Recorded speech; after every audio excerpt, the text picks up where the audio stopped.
नमस्कार दर्शकों। आज आपके जीवन का सबसे अच्छा दिन है, क्योंकि आज आपको आपकी हर समस्याओं का निदान प्राप्त होगा। अब तक आप पता नहीं कहां कहां भटकते रहे। छोटी समस्या, बड़ी समस्या, शारीरिक समस्या, मानसिक समस्या, अपनी समस्या, अपने परिवार की समस्या, तमाम तरह की समस्याओं से आप जूझते रहे, लेकिन आपको कहीं हल नहीं मिला। मिलता भी क्यों? आज जो लोग हल बता रहे हैं, आपकी समस्याओं का निदान जो लोग बता रहे हैं, वो जानते नहीं कि समस्याओं का निदान कहाँ से प्राप्त होता है, कैसे प्राप्त होता है, और उसको प्राप्त करने के लिए वो कौन सी सनातन पद्धति है जिसको जानना, जिसको समझना, जिसको करना परम आवश्यक है।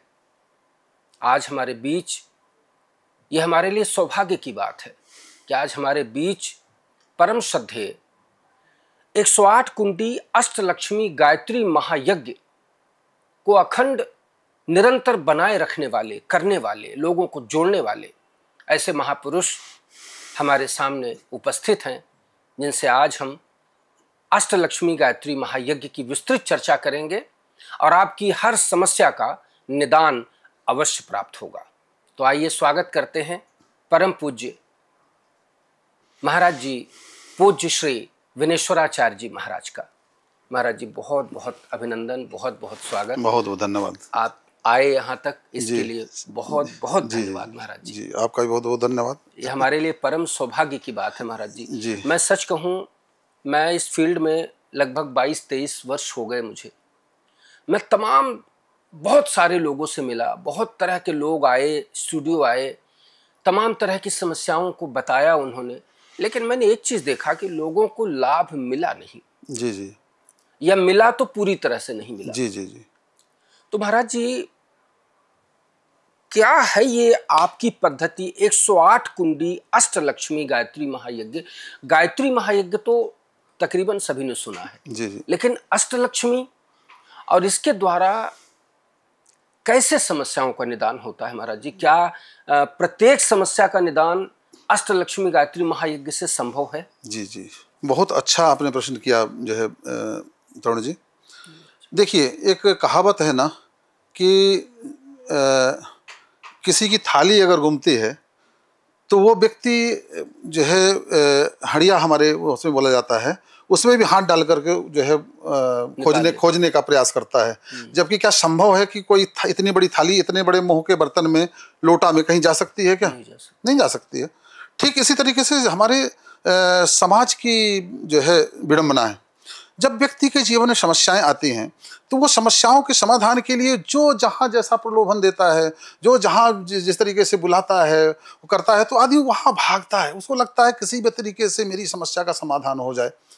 मगर सच बात तो ये है कि समस्या का निदान तो वहीं होगा जहाँ की होना चाहिए, है ना। अब मेडिकल स्टोर्स में आप किराने की पर्ची लेकर के जाएं तो कितने मेडिकल स्टोर्स में घूमें, आपको नहीं मिलेगी। आपको ये जानकारी होना चाहिए कि ये चीज़ कहाँ हमें प्राप्त होगी। दवाई की पर्ची अगर आप लेकर के जाते हैं तो आपको ये पता होना चाहिए कि ये दवाई की पर्ची हमें दवा की दुकान में ही मिलेगी। आप किराने की दुकान में जाएंगे, वो मिलने वाली नहीं है। इसलिए तुलसीदास जी ने बहुत बढ़िया बात कही कि जाने बिन न हो ही प्रतीति, बिन प्रतीत हो ही नहीं प्रीति। जब तक आप जानेंगे नहीं, समझेंगे नहीं, तब तक वो चीज़ आपको कैसे मिलेगी, है ना। तो और ये हमने जो 108 कुंडी यज्ञ और अष्टलक्ष्मी गायत्री महायज्ञ का संकल्प लिया। मैं गायत्री उपासक हूँ और माँ गायत्री की प्रेरणा से जो मैंने यह 100 यज्ञों का संकल्प लिया है। ये 100 यज्ञ कोई साधारण बात नहीं है। 100 यज्ञ 108 कुंडी यज्ञ कर लेना, एक यज्ञ भी 108 कुंडी यज्ञ व्यक्ति करने में बहुत असमर्थ होता है। फिर 100 यज्ञ का संकल्प है, तो निश्चित रूप से मेरा तो है ही नहीं। मैं गायत्री उपासक होने के नाते माँ गायत्री की प्रेरणा मेरे अंदर, जो मेरे निश्चल निष्कपट हृदय में, मैं सच बता रहा हूँ कि पहली बात तो यह कि जो गायत्री का उपासक होगा तरुण जी, वो निश्चल, निष्कपट और निर्विकार होगा, क्योंकि माँ गायत्री यही करती है। माँ गायत्री की उपासना करने वाले के व्यक्ति के अंदर विकार रह ही नहीं सकते। जैसे सूर्य जब निकलते हैं तो हर प्रकार की गंदगी को मिटाते चले जाते हैं, वो जहां जहां उनकी किरणें पड़ती हैं वहां हर प्रकार की गंदगी को मिटाते चले जाते हैं। ठीक इसी तरीके से गायत्री का जो साधक होता है उसके जीवन से गायत्री हर प्रकार के विकार को निकाल करके अलग कर देती है। अगर वह व्यक्ति विकार ना निकालना चाहे तो गायत्री वहां रह नहीं सकती है। अच्छा, है ना, ये बिल्कुल तय है। तो जो निर्विकार जब हृदय होता है, निर्विकार हृदय से ही फिर व्यक्ति के अंदर का जब स्वार्थ समाप्त होता है ना, जब निस्वार्थ भाव से परोपकार के भाव आते हैं तो फिर वो अपनी नहीं सोचता है, वो अपने उसका जीवन समर्पित हो जाता है लोक कल्याण, विश्व कल्याण और आत्म कल्याण के लिए।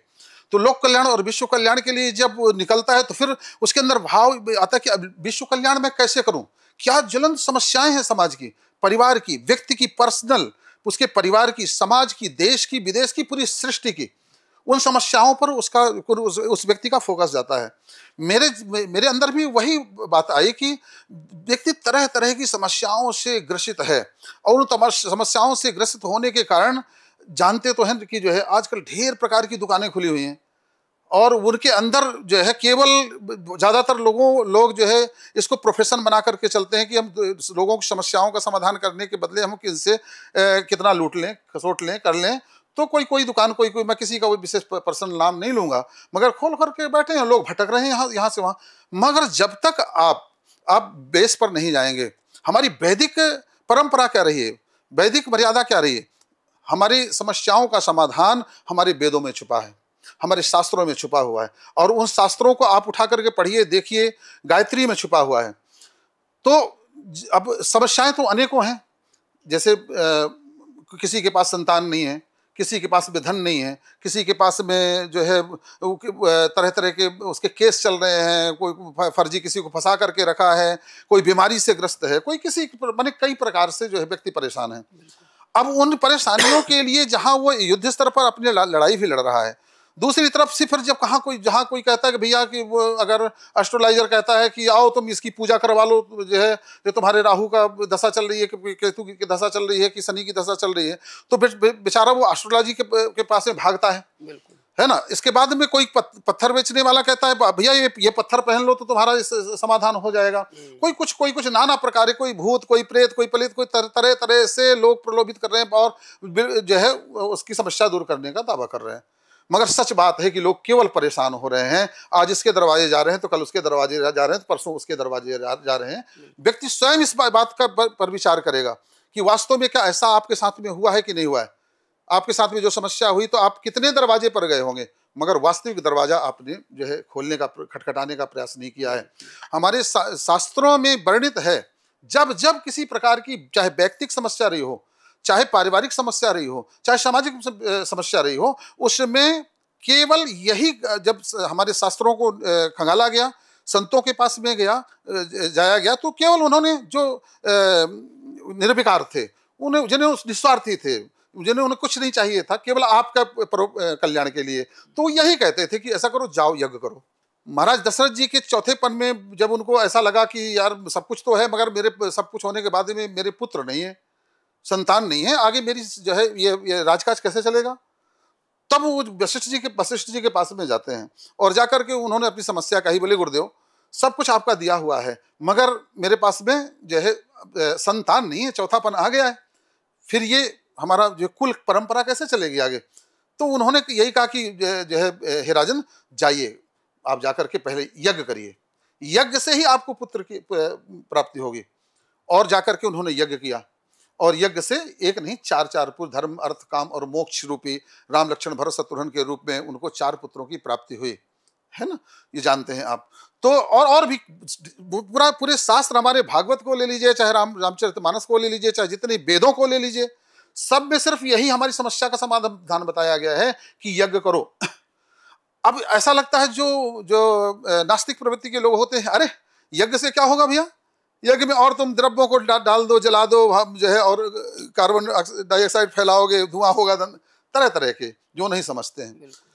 मगर जो है तरुण जी, एक बात ध्यान रखें कि इस संसार में जो प्रत्यक्ष 2 प्रकार की शक्तियां हैं, एक है जो स्थूल प्रत्यक्ष और एक है अप्रत्यक्ष। प्रत्यक्ष जो शक्ति है उससे बड़ी शक्तिवान है अप्रत्यक्ष, जो सूक्ष्म सत्ता होती है।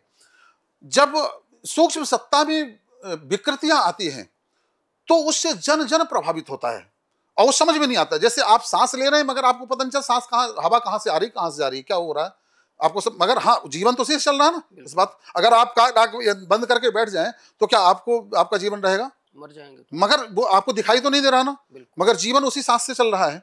ठीक इसी तरह से अप्रत्यक्ष सत्ता जो है, जो दिखाई नहीं देती है, उसमें जब विकार आते हैं तो सबके ऊपर प्रभावित होते हैं। और विकार कैसे आते हैं? कुविचारों के रूप में बने। जब जो है निगेटिव ऊर्जा जब चारों तरफ फैलती है तो आपका भी दिमाग खराब करेगी, आपके परिवार का, आपकी पत्नी का, आपके बच्चे का भी दिमाग खराब होगा। फिर यहाँ तक नहीं, फिर जो है कर्मचारियों का, जो सत्ता में बैठे उनका भी दिमाग खराब होगा, क्योंकि ऊर्जा ही ऐसी है, वो सांस ही ऐसी ले रहे हैं। तो अब ये बताइए, अब मूल समाधान क्या है? हम एक एक व्यक्ति का समाधान वैसे तो नहीं कर सकते, हम कितना भी कुछ भी आपको करें, मगर जो जब तक हम मूल जड़ में नहीं जाएंगे, किसी भी बीमारी के जड़ में जाकर के उसका समाधान हो सकता है। तो जब तक जड़ में जाकर के उसका समाधान हम नहीं करेंगे, तब तक उसका जो है समस्या का समाधान होगा कैसे? तो यज्ञ जो है वो मूल जड़ है। यज्ञ के माध्यम से जो है हमारा पूरा पर्यावरण शुद्ध होता है और निगेटिव ऊर्जा समाप्त होकर के पॉजिटिव ऊर्जा का विस्तार होता है। तो सबसे पहले जैसे छोटे यज्ञ होते हैं, चलो एक कुंड हम यज्ञ घर में कर लेते हैं, तो उस यज्ञ से हमारा घर का एनवायरनमेंट तो अच्छा हो जाता है, हमारे विचार तो अच्छे आने लग जाते हैं, और हम केवल हम तक सीमित हो जाता है। हमारे परिवार के अगर लोग नहीं उसमें इन्वॉल्व होते तो वो भी, उनके विचार भी ठीक नहीं होते हैं, तो लड़ाई झगड़ा तरह तरह की कलह क्लेश दुनिया भर का चलता रहता है। तो जब परिवार हमारा उससे जुड़ता है, फिर परिवार के साथ में हमारा समाज उस यज्ञ से जुड़ता है, तो पूरा एक एनवायरनमेंट, एक पूरा एक वातावरण शुद्ध होता है, पवित्र होता है, और उसमें एक पॉजिटिव ऊर्जा, दैवी ऊर्जा प्रवाहित होती है, जिसमें कि सकारात्मक विचार हमारे जीवन में आते हैं। सकारात्मक विचार आएंगे तो सकारात्मक क्रियाएं होंगी, और उस सकारात्मक क्रियाओं का फल होगा हमारे जीवन में जो है उन्नति होगी, सुख होगा, जीवन में सुख आएगा, आनंद बरसेगा। जब और जो है, और यही बात आज उन लोगों के जो सत्ताधारी बैठे हुए हैं, सत्ता में कोई प्रधानमंत्री, राष्ट्रपति, और आज आप देख रहे हैं पूरे विश्व में कैसी उथल पुथल मची हुई, और इस उथल पुथल का और कोई दूसरा निदान नहीं यज्ञ के अलावा। आप ट्रंप को कितना समझाएंगे जाकर के, आप पुतिन को क्या समझाएंगे जाकर के, आप किसी को वहां तक कोई समझाने के लिए पहुंच भी नहीं पाएगा, क्योंकि उनके सारे सलाहकार सब उसी ऊर्जा से प्रभावित है। मगर हम यहां बैठ करके ट्रंप की ऊर्जा को बदल देंगे, हम यहां बैठ करके पुतिन की ऊर्जा विचारों को बदल देंगे यज्ञ के माध्यम से। तो ये यज्ञ के माध्यम से पूरी सृष्टि का जो है वैचारिक परिवर्तन होता है। इसके बाद दूसरी बात आपने पूछी कि इससे समाधान क्या जो है, हर प्रकार का समाधान है। बिल्कुल समाधान है इसमें।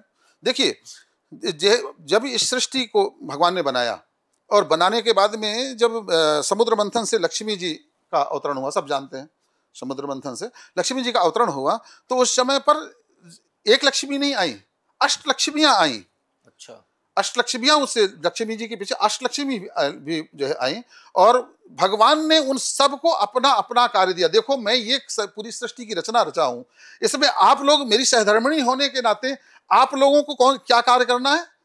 तो बोले जो है आपकी जो ये प्रकृति है, इसको बढ़िया संतुलित रखेंगे, है ना। तो बताइए, तो एक संतान लक्ष्मी, आदि लक्ष्मी, धन लक्ष्मी, धान्य लक्ष्मी, संतान लक्ष्मी, वैभव लक्ष्मी, विद्या लक्ष्मी, ये सब अष्टलक्ष्मियां हैं। अब आपको, अब मान लीजिए हमें संतान की प्राप्ति करनी है, तो हमें क्या करना चाहिए? यज्ञ भी करें, संतान लक्ष्मी की जो है यज्ञ में आहुतियां प्रदान करें।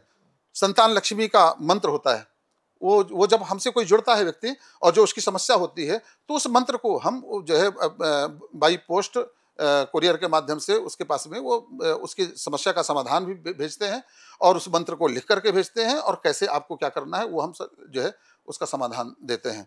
तो संतान लक्ष्मी की जब उपासना करते हैं, उसको आहुतियां देते हैं, तो संतान की प्राप्ति 100%। अभी तक मैंने जो है तरुण जी जितने यज्ञ किए हैं, उसमें जितने लोग संतान की कामना से लेकर के बैठे थे, आप बिलीव नहीं करिएगा, 10 महीने के अंदर, 11 महीने के अंदर उनको संतान की प्राप्ति हुई है। हाँ, मगर अगर प्रारब्ध में ही नहीं, 1% की बात मैं नहीं करता हूं, 1% की, 99% की बात मैं करता हूं, बिल्कुल जो है पूरे उस प्रमाणिकता के साथ में कहता हूं कि आपको संतान की प्राप्ति होगी। मगर 1% कभी कभी ऐसा प्रारब्ध होता है कि संतान आपकी किस्मत में है ही नहीं, चाहे कुछ भी कर डालो, और अगर है भी तो वह संतान से आपको कष्ट होगा आगे, तो भगवान फिर वो रास्ता बंद कर देते हैं, अगर आप भगवान के भक्त हैं तो, है ना। तो संतान की प्राप्ति संतान लक्ष्मी से, उसका उसका मंत्र है ना, ओम अष्टलक्ष्मी विद्महे, मगर अच्छा मगर इसको मैं उसमें ओपन नहीं करूंगा, मैं उसको जो है लिख करके ही आप तक भेजूंगा। सही है, सही है। अब धन की किसी को जब जरूरत है तो धनलक्ष्मी की उपासना करिए, धनलक्ष्मी को आहुतियां दीजिए। जब मनुष्य की रचना ब्रह्मदेव ने किया, पूरी सृष्टि को सुंदर बनाया, और उस सृष्टि को सुंदर बनाने के बाद में देवताओं को सारे कार्य सौंपे गए। उसके बाद में देवताओं ने सब अपना अपना कार्य सौंप जो है करने के लिए तैयार हो गए। पवन देव अपना कार्य, अग्निदेव अपना कार्य, वरुण देव अपना कार्य, पृथ्वी अपना कार्य, आकाश अपना कार्य, सारे जो है देवता अपना अपना कार्य करने के लिए तय। फिर उन्होंने कहा कि तो प्रभु ये बताइए, हम अपना अनवरत रूप से हमें ये कार्य करने हैं, फिर हमारी संतुष्टि कौन करेगा, हमें भोजन कौन करवाएगा? तब जाकर के जो है ब्रह्मदेव ने मनुष्य की रचना की थी, और मनुष्य को यह कार्य सौंपा गया था कि ये जो भगवान का खेल है, प्रकृति खेल ही रचना किया है, प्रकृति और ब्रह्म मिलकर के खेल खेल रहे हैं। तो उस खेल में जो है देवता अपना बहुत बड़ा रोल अदा कर रहे हैं।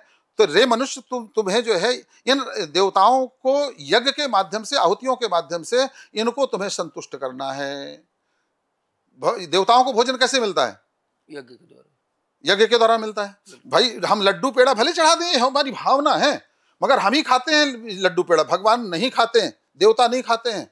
ये केवल हमारा भावना है कि हमने लड्डू चढ़ा दिया, हमने नारियल चढ़ा दिया, हमने रसगुल्ले चढ़ा दिए, हमने फूल कुछ भी कर दिया। मगर केवल बताइए कि अगर भोजन प्राप्त होता है, पूरा का पूरा भोजन अगर मिलता है देवताओं को, तो यज्ञ की आहुतियों के माध्यम से होता है। उसमें इतना सा भी देवता नहीं छोड़ते। जैसे हम जिस देवता को आवाहित करके और उसके नाम पर आहुतियां देते हैं, वो देवता तुरंत जो उस आहुति को लेकर के और संतुष्ट हो, अब पूरा का पूरा भोजन करता है ना। और इसके बाद में वो देवता आपको आशीर्वाद देते हैं। सहयज्ञा प्रजा सृष्टवा पुरोवाच प्रजापति, प्रजापति मतलब ब्रह्मा जी, यज्ञ के साथ में मनुष्य की रचना की है कि ताकि जो है इस यज्ञ के माध्यम से देवताओं को तुम संतुष्ट करो। देवान भावयतानेन ते देवा भावयन्तव, है ना, देवताओं को तुम संतुष्ट करो और वो देवता बिना मांगे ही आपको देते चले जाएंगे, आपकी जीवन की समस्या का समाधान करते चले जाएंगे। तो हम सब कुछ करते हैं मगर यज्ञ नहीं करते। और यज्ञ भी छोटे मोटे यज्ञ बिना विधि विधान के जो होते हैं, घर में कहते हैं नहीं साहब हम तो यज्ञ करते हैं, बोले कैसे करते हैं? हम वहीं ले जाकर के स्वाहा कर देते हैं। ये बताइए, जब तक हमने आपको बुलाए ही नहीं, आपका आवाहन ही नहीं किया, आपको बैठाए नहीं, आपका सत्कार नहीं किया, फिर आपको भोजन, तो अब ठीक है भावना में आप कर दिया, भावना में तो सारी पूजाएं चल रही, मगर जब यज्ञ होता है तो यज्ञ का एक विधान होता है, और विधि विधान के साथ में जब यज्ञ जो है किया जाता है, देवताओं का विधि विधान जो है वैदिक मंत्रों के द्वारा उनका आवाहन होता है, उनकी स्थापना होती है, उनको स्थान दिया जाता है, उनको फिर जो है षोडशोपचार पूजन किया जाता है। इसके बाद फिर जब जो है उनको हम आहुतियां प्रदान करते हैं, तो प्रत्यक्ष रूप से वो देवता आकर के और उन आहुतियों को स्वीकार करते हैं, और वो संतुष्ट हुए देवता आपको बर्दाश्त करते हैं कि जाओ खुश रहो मस्त रहो, तुम्हारे जीवन से हर प्रकार का क्लेश दूर हो जाए, हर प्रकार की समस्या का समाधान हो जाए। तो ये मैंने ये बताया आपको कि यज्ञ से ही जीवन की आपकी हर समस्या का समाधान है। आप कितना भी भटक लीजिए, कहीं भी पूरे संसार में घूमिएगा, मगर लौट करके आपको इस यज्ञ के शरण में आना ही पड़ेगा, तभी आपके जीवन की समस्या का समाधान होगा। इसके अलावा संभव ही नहीं है, और कोई रास्ता नहीं है, और कोई रास्ता है ही नहीं ना। केवल भटकाव के अलावा कोई रास्ता नहीं।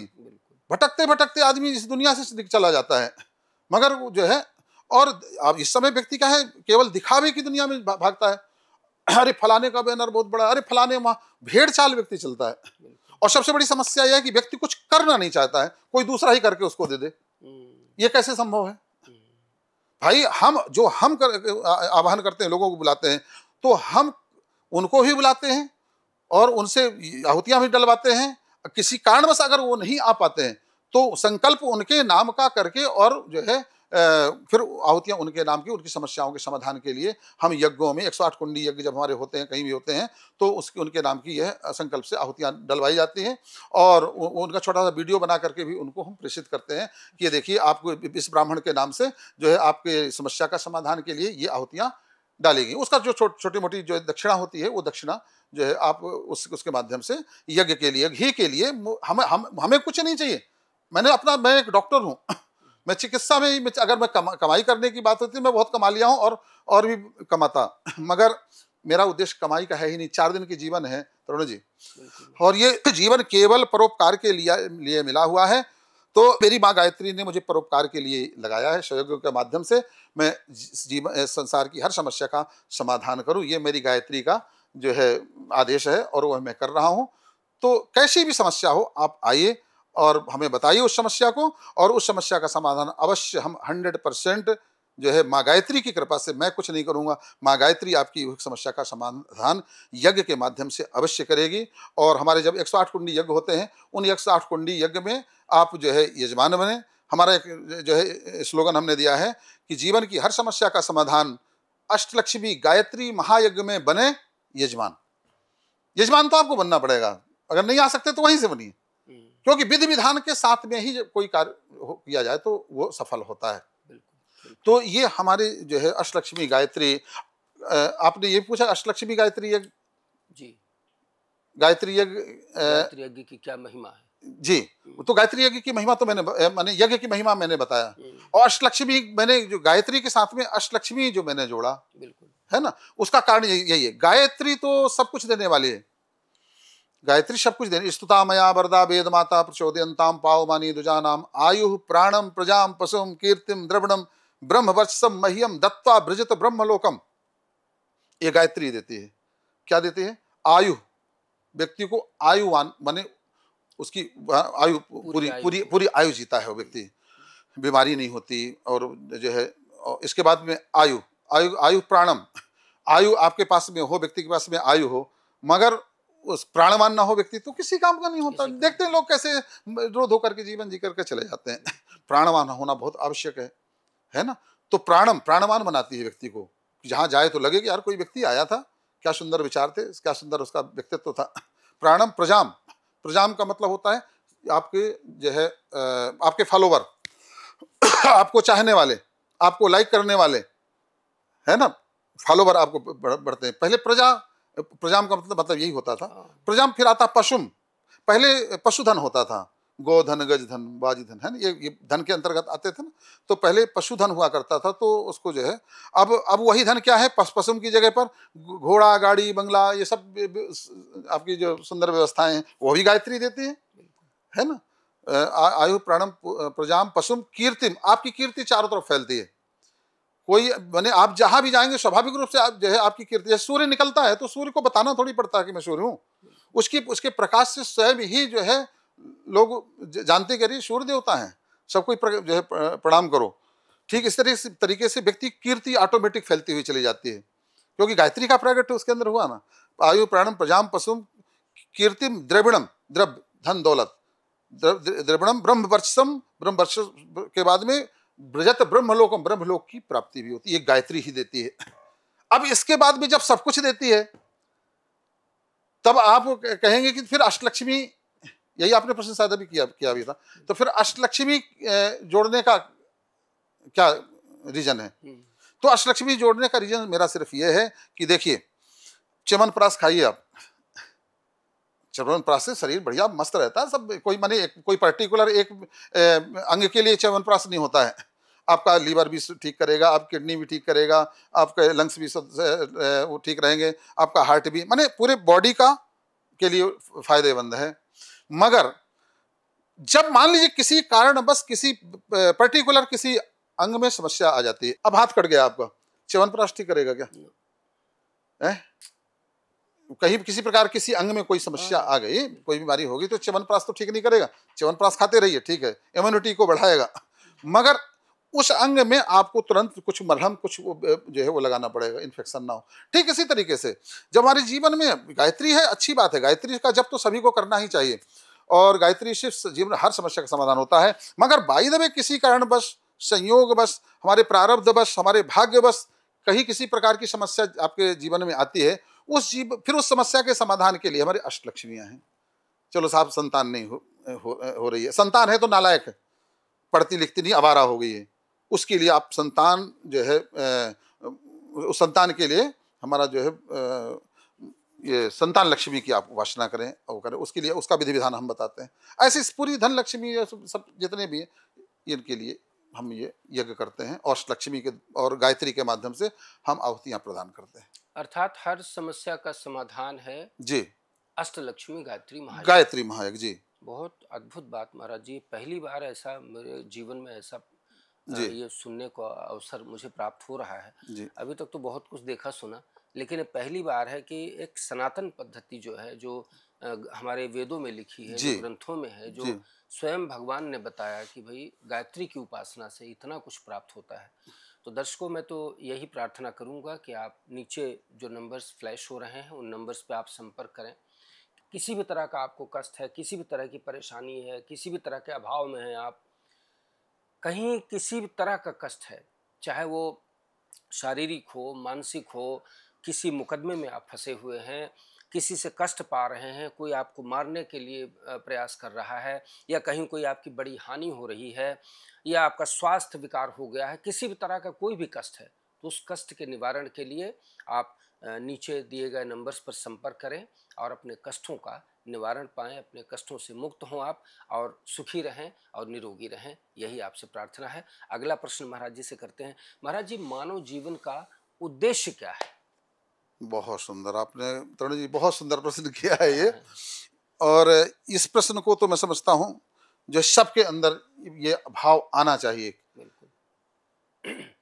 एक भाग दौड़ की जिंदगी में व्यक्ति ये भूल गया कि हमें जाना कहाँ है। भाई, आप घर से निकलते हैं तो आपका एक लक्ष्य होता है कि नहीं होता है बिल्कुल। कि मुझे साधना के ऑफिस में जाना है, बिल्कुल। या कि जहाँ आप वर्क करते हैं मुझे वहाँ पर जाना है। तो मगर जब यह मनुष्य जन्म मिला हुआ है तो इसका चरम लक्ष्य क्या है, यह हमें जानना चाहिए ना। बिल्कुल। और इस मनुष्य जीवन का चरम लक्ष्य सिर्फ इतना ही है कि उसने जमाने में बड़ी से बड़ी बात कर ली, जिसने अपने आप से मुलाकात कर ली। क्या बात। हम दूसरों को जानने के लिए चलते हैं, दूसरों को समझने के लिए चलते हैं, संसार को जानने के लिए चलते हैं। बहुत लोग जो है स्पेशलिस्ट बनते हैं, सब शरीर क्रिया विज्ञान को समझने के लिए। डॉक्टर लोग कितने डॉक्टर, कितने स्पेशलिस्ट, कोई आंख का, कोई कान का, कोई नाक का, कोई कुछ का, किसी प्रकार का, सब हम जानने के लिए, इसके बाद भी नहीं जान पाते हैं, है ना। मगर वास्तव में चलिए ठीक है, ये भी जरूरी है, संसार को समझना, संसार को समझ करके उसमें जीना। जीवन एक कला है तो मृत्यु भी एक कला है। जीवन की कला यही है कि हम जीवन को कैसे जिए कि जीवन हमारा सार्थक हो जाए, और मृत्यु हमारी कैसी हो कि हमारा जीवन पूर्ण सार्थक हो जाए। और वो तभी संभव है जब जीवन का लक्ष्य हमें प्राप्त होगा।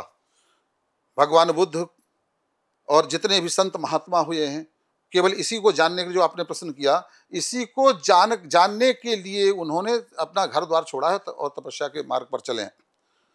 मगर अब ये प्रश्न उठता है कि क्या सबको बुद्ध जैसा होना चाहिए कि घर द्वार छोड़ दे? तो ये संभव तो नहीं। आप घर में रह करके और अपना पारिवारिक जीवन जीते हुए और अपने जीवन के चरम लक्ष्य को प्राप्त करें। और हु एम आई, मैं कौन हूं, यह जीवन का चरम लक्ष्य है। मैं कौन हूं, जीवन का यह चरम लक्ष्य, और इसी को जानने का प्रयास करना चाहिए।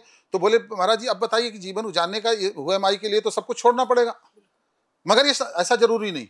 आप घर में रहते हुए अपना पारिवारिक जीवन जीते हुए सत्य को जीवन में उतारने का प्रयास करें, और साथ साथ में गायत्री की उपासना प्रारंभ करें, और यज्ञ और हवन से, यज्ञ से जुड़ें।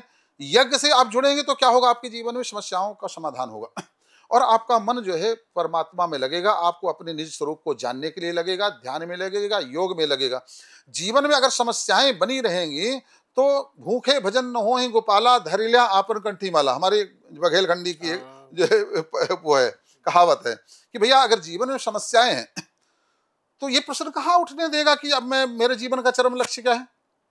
तो जीवन का चरम लक्ष्य आपका निज को जानना है, और यह परोपकार के माध्यम से ही संभव हो सकता है, स्वार्थ के माध्यम से नहीं। स्वार्थी व्यक्ति तो केवल जो है और उसकी बुद्धि कुंद होती चली जाती है, बुद्धि मोटी होती चली जाती है। और जो परोपकारी व्यक्ति होता है, और परोपकार के भाव तभी आएंगे जब आपके अंदर पॉजिटिव एनर्जी आएगी। और पॉजिटिव एनर्जी कब आएगी, जब आप गायत्री का जप करेंगे और आपके जीवन में सब कुछ बढ़िया चलेगा। तो फिर आपके अंदर आएगा कि दूसरों का कल्याण कैसे करूं मैं, दूसरों का उद्धार कैसे करूं मैं। आत्म कल्याण से लोक कल्याण, विश्व कल्याण। तो परोपकार के भाव से जीवन जीना ही हमारे जीवन का चरम उद्देश्य होना चाहिए। जैसा कि माँ गायत्री ने मेरे अंदर वो परोपकार का भाव भरा। तो आज केवल जो संत होते हैं ना तरुण जी, उन्हें अपने जीवन के कष्टों का दुख नहीं होता है, वो कभी सोचते भी नहीं मेरे जीवन में क्या कष्ट है। वो ये देखते हैं संसार में क्या कष्ट है और उस संसार के कष्टों का निवारण कैसे हो। इसीलिए आप हमें बड़ा गर्व है हमारी अपनी संस्कृति पर कि हम परमात्मा से प्रार्थना करते हैं तो सदा यही प्रार्थना करते हैं, सर्वे भवन्तु सुखिनः सर्वे सन्तु निरामयः सर्वे भद्राणि पश्यन्ति मा कश्चित् दुःख भाग भवेत्। हे प्रभु, सभी का कल सर्वे भवन्तु सुखिनः, इसमें ये नहीं कहा कि मानव का हो कि दानव का हो कि जानवर का हो कि पशु का हो कि पक्षी का हो किसी का, सर्वे भवन्तु, इस सृष्टि में जितना जो भी 84 लाख योनियां हैं, जड़ चेतन है, सो सभी का कल्याण हो, सभी का उद्धार, हे प्रभु सभी सुखी हो। ये हमारे सनातन संस्कृति की, सनातन धर्म की सद्भावना है। आप देखेंगे इसके अलावा जो मजहब और उठ खड़े हुए हैं, वो कभी ये नहीं कहते सबका कल्याण हो। वो तो ये प्रार्थना करते हैं कि जो है केवल हमारा धर्म का, हमारे मजहब को कैसे स्थापित कर दिया जाए पूरे संसार में, और उसके लिए हे मेरे जो उनको मानते हैं, अल्लाह माने चाहे जिसको माने, तो उसको ये कहेंगे जो है ऐसी शक्ति दो कि इन काफिरों को काट दिया जाए। ये कितनी बड़ी मानसिक विकृतियां हैं, कितनी बड़ी ये मानवता हो सकता है क्या कि मानव को काटने के लिए धर्म का आधार बना करके और शक्ति मांगे। आज वही समस्या आपको दिख रही, तो इनकी गलती नहीं है, मैं ये मानूंगा मुसलमान भाइयों की गलती में नहीं, मुझे नहीं लगती है। इनको जैसा परिवेश दिया गया है, जैसे इनको समझाया गया है, जैसे इनके मजहब में बताया गया है, तो वैसा ही ये, जैसा हमें मजहब में बताया गया हम वैसी भावना रखते हैं, जैसे उनको बताया गया वैसी भावना रखते हैं। मगर कभी अगर बुद्धिजीवी हैं, इनको विचार करना चाहिए कि वास्तव में क्या ये धर्म हो सकता है, क्या ये मजहब ठीक हो सकता है जो है मनुष्य को काटने के लिए कहे, किसी व्यक्ति को काटने के लिए कहे, किसी से घृणा करे, किसी से द्वेष करे, किसी ईर्ष्या करे, इस तरह द्वेष भाव भर दिया जाता है इनको बचपन से ही कि जो है ये माने हमें देखते हैं काफिरों को देखते हैं दुश्मन जैसा देखते हैं और उनको मिटाने के लिए लगे रहते हैं। तो ये कहाँ से आई विकृतियां, है ना। तो परोपकार का भाव लेकर के जीना सबसे बड़ी पूजा है और मनुष्य का सबसे बड़ा परम कर्तव्य यही है, लक्ष्य यही है कि हम परोपकार से जीवन को जिएं और दूसरे की जो है दर्द में, दूसरे के कष्ट में अपने जीवन को अर्पित कर दें। यही सबसे बड़ा जो है जीवन का लक्ष्य होना चाहिए। अभी 2 दिन पहले ही तो मैंने प्रार्थना किया था आपसे कि आप आ जाइए स्टूडियो जी जी जी और एक बढ़िया सा कार्यक्रम बनाते हैं जी। और देखिए आपने कैसे मेरी प्रार्थना स्वीकार की और आप एकदम से चले आए। जब परसों रात्रि में जब आपका मैंने मैसेज पढ़ा तो मैंने कहा वाह महाराज जी तो तुरंत आ रहे हैं। तो महाराज जी तो बहुत ही अच्छा हुआ और मुझे लगता है कि मुझे लगता है आज का जो कार्यक्रम बन रहा है ना, ये कार्यक्रम ऐतिहासिक होगा महाराज जी जी जी। ये कार्यक्रम जिस तक पहुंच जाएगा, जो व्यक्ति इस कार्यक्रम को सुन लेगा, मैं समझता हूँ उसका जीवन तो धन्य होगा। जी जी जी। देखिए 2 कारण होते हैं। जैसे आप बहुत दिनों से बुला रहे हैं, मैं नहीं आ रहा था, उसका कारण सिर्फ एक ही है तरुण जी, मुझे अपने आप को लोकप्रिय होने का कोई चाहे नहीं है। मुझे किसी प्रकार का और धन वैभव का, मैं सच बता रहा हूँ, बिल्कुल गायत्री साक्षी है मेरी, मुझे बिल्कुल किसी प्रकार का कोई ऐसा लालच नहीं है कि मैं हवाई जहाज में घूमूंगा, मैं खूब धन हो कि दौलत हो कुछ। मेरा सिर्फ एक लक्ष्य है कि मैं इस पॉजिटिव ऊर्जा को जो है व्यक्ति के कल्याण के लिए, जन जन के कल्याण के लिए, समाज सुधार, व्यक्ति सुधार, विश्व सुधार, विश्व कल्याण के लिए अगर लगा सकूं तो मेरा जीवन सार्थक हो जाएगा। तरुण जी सच बता रहा हूं मैं कि मैं रोज ऐसा जीवन जीता हूं कि मुझे लगता है आज जी लिया, कल में मुझे जीवन मिलेगा कि नहीं मिलेगा, है ना। बिल्कुल ऐसा जीवन जीता हूं। और जो व्यक्ति मृत्यु को इतने करीब हमेशा देखता हो, उसको कभी किसी प्रकार का लोभ, किसी प्रकार की तृष्णा, किसी प्रकार की कामनाएं संसार की नहीं हो सकती हैं। तो सिर्फ मेरा जीवन का चरम उद्देश्य यही है कि मैं लोक कल्याण में अपने जीवन को अर्पित करूं, बहुत आडंबर फैलाए बगैर। जी आज तो आडंबर बहुत है महाराज जी, आडंबर में पूरी दुनिया चल रही है। इतने तरह के लोग आ गए हैं, क्या तंत्र मंत्र, आजकल पर्ची निकालने वाले जगह जगह प्रकट हो गए हैं। जी जी जी। इतना ज्यादा भ्रम फैला हुआ है और भी पता नहीं क्या क्या फैल गया है जी जी जी कि लोग उसी में परेशान हो रहे हैं और हल किसी को नहीं मिल रहा है। नहीं मैंने देखा है, इतने जी वर्ष हो गए मुझे लगातार आप विद्वानों के साथ रहते हुए, मैंने देखा है कि जो व्यक्ति कहीं भी जुड़ा जी उसको लाभ नहीं हुआ महाराज। उसके कारण है तरुण जी कि जब लोभ की भाव से व्यक्ति समाज में कुछ करने जाएगा तो हम अगर लोभ से आपके पास में आए होते तो हम अपना जो है फायदा देखते, आपका फायदा नहीं देखते, है ना। तो जब लोभ से हम कोई कार्य करते हैं उसमें फिर समाज कल्याण और व्यक्ति कल्याण परिवार कल्याण सब जो है विश्व कल्याण के भाव खत्म हो जाते हैं। फिर उद्देश्य यह रह जाता है कि मेरा आश्रम कैसे बने, मेरा जो है बड़ी बड़ी बड़ी बड़ा फौज कैसे तैयार हो। वो तो फिर वो जो है सत्य भाषण करने की जगह पर वो केवल लोगों को लुभाने की बात करेगा। आप भी प्रलोभित हो जाएं, आप भी प्रलोभित हो जाएं, आप भी प्रलोभित हो जाएं। अरे महाराज जी तो बहुत बढ़िया जो है यार, क्या बात है। देखो जैसे रोगी के भन भाए वैसे वैद्य दिया बतलाए। रोगी चाहते यही था कि मुझे कुछ ना करना पड़े, महाराज सब आप ही कर दो। और महाराज जी कहे नहीं दे तू घर में बैठ, मैं सब कुछ कर दूंगा तेरा, तू ऐसा कर, इनके 51,000 भेज दे, 1,00,000 भेज दे, तू ऐसा कर दे बस, तो तेरा सब कुछ ठीक ठाक हो जाएगा। मगर क्या ऐसा संभव है? आपका पेट कब भरेगा? जब स्वयं खाएंगे, जब स्वयं आप भोजन करेंगे, है ना। बिल्कुल। आपको स्वर्ग की प्राप्ति कब होगी? जब स्वयं मरेंगे तब आपको स्वर्ग की या नरक की प्राप्ति होगी। जब आप नहीं बस साहब हम यहीं बैठे हैं, हम स्वर्ग की प्राप्ति करवा दीजिए, नहीं साहब जो आप खा लीजिए, हमारा पेट भर जाएगा। तो ये गलत धारणाएं हैं। हम ये कहते हैं खुद करो खुद पाओ, और ये क्रम हम अपने साधकों को, हमारे जो फॉलोवर हैं, हमारे शिष्य हैं, तो जो है मैं ये उनको एक संदेश देना चाहता हूं कि जैसा हम आपके जीवन को बनाने का प्रयास कर रहे हैं, वैसा आपकी थोड़ी थोड़ी सी जीवन में, अपने जीवन में उन दैनिक कार्यों को अपने जीवन में उतार लेंगे, जीवन को व्यवस्थित बना लेंगे। मैं चैलेंज से कह सकता हूं एक दिन ऐसा आएगा कि आप दूसरों को सुधारेंगे, आप दूसरों के लिए एक मार्गदर्शक बन जाएंगे, प्रेरणा स्रोत बन जाएंगे। थोड़ा थोड़ा सा जीवन में चेंज लाना है, दैनिक दिनचर्या को जो है करना है। जैसे महाराज जी कुछ थोड़ा सा सुबह से जैसे ब्रह्म मुहूर्त में उठिए।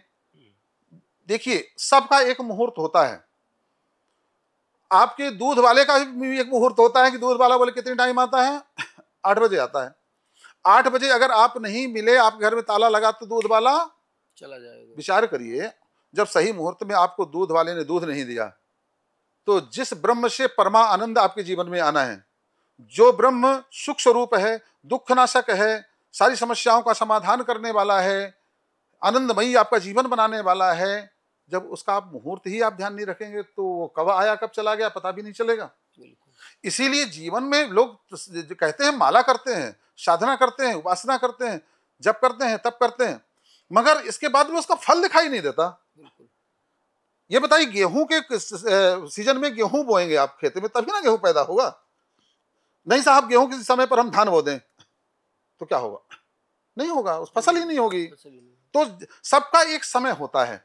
तो इसी तरीके से हमें सबसे पहले तो हमें चाहिए कि हम ब्रह्म मुहूर्त में उठना प्रारंभ करें। अब कुछ लोगों का कुछ कार्य ऐसे हैं, उनके धंधे बिजनेस व्यापार के, कि वो 12 बजे 1 बजे तक जागते हैं। तो उनके लिए तो मैं नहीं कहूँगा क्या करें, अब जो उनके जीवन में जैसा कुछ भी हो, अब उसके बगैर उनका जीवन चलने वाला ही नहीं है ना। तब भी प्रयास करें कि 5-6 घंटे जो है सूर्य उदय के पहले उठ जाएं। बाकी लोग जो चाहते हैं कि अपने जीवन में अमूलचूल परिवर्तन आए, तो सबसे पहले ब्रह्म मुहूर्त में उठिए। ब्रह्म मुहूर्त उठ करके बढ़िया, जैसे उठते हैं वैसे जो है भगवान का ध्यान करें, भगवान का चिंतन करें, और रगड़ करके जो है आंखों में कानों में स्पर्श करवाएं, और जो है अपने जो है हथेलियों को दर्शन करें, और इसके बाद में बढ़िया फ्रेश होकर के अपने पूजा स्थल में वो बना लें, और वहाँ पर बैठ करके एक छोटा सा हमारा एक विधि विधान है, वो हम आपको बता देंगे। और उससे उसको करने के बाद में आप कुछ ना करें, 3 माला भी गायत्री का जप कर लें, 5 माला भी गायत्री कर लें, 11 माला अगर कर लें तो आपको हम देवता बना देंगे। 6 महीने में जो व्यक्ति 11 माला गायत्री का जप कर लेगा, वो अलग ही समाज में दिखेगा। और आज व्यक्ति पूछेगा भैया यार क्या कर रहे हो तुम, उसके चेहरे से वो चमक दिखाई देना शुरू हो जाएगी। ऐसा ओजस्वी तेजस्वी व्यक्ति हो जाएगा, और जीवन की सारी समस्याओं का समाधान धीरे धीरे धीरे धीरे ऑटोमेटिक होना शुरू हो जाता है। उसका कारण क्या है? उसका कोई ऐसा अंधविश्वास नहीं है। सब ये महाराज ये ज्ञान विज्ञान सहितम, हमारा पूरा आध्यात्मिक जो ढांचा है वो ज्ञान और विज्ञान से भरा हुआ है। जब आप सुबह से आप जब गायत्री मंत्र का चिंतन करेंगे तो आप घर में कौन सी एनर्जी आना शुरू हो जाएगी? पॉजिटिव एनर्जी, देवता आना शुरू हो जाएंगे। और देवता जब आना शुरू हो जाएंगे तो आपके घर में क्या होगा? सुख, समृद्धि, शांति, सब कुछ आना शुरू हो जाएगी।